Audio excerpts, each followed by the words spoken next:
দর্শক, জানি না এটাকে আপনারা কিভাবে ব্যাখ্যা করবেন। ইসরায়েলে দাবানল মানুষজনকে নিরাপদে সরিয়ে নেওয়া হচ্ছে। ইসরায়েলের জেরুজালেমের শহরের কাছে ভয়াবহ দাবানল ছড়িয়ে পড়ছে শুরু হয়েছে এবং তারা জরুরিভাবে সারা বিশ্বের কাছে সহায়তা চাচ্ছে। এখন এটাকে কি বলবেন?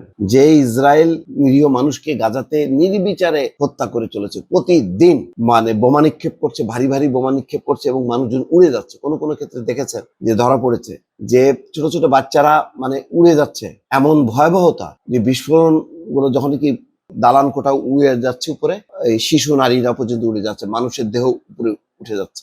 এরকম নির্বিচার হত্যাযজ্ঞ, কোনো একতরফা কোনো যুদ্ধ ছাড়া আপনি এটাকে কি বলবেন? সেই অবস্থায় ইসরায়েলের দেখেন একটা আজাব শুরু হয়েছে। এখানে হামাস বা অন্য কোনো শক্তিকে ইসরায়েলে আক্রমণ করতে হয়নি, ইসরায়েল নিজেরা এখন পুড়ে মরছে। দেখেন, এই জন্যই প্রথমেই বললাম যে এটা মনে হয় সম্ভবত প্রকৃতির একটা প্রতিশোধ।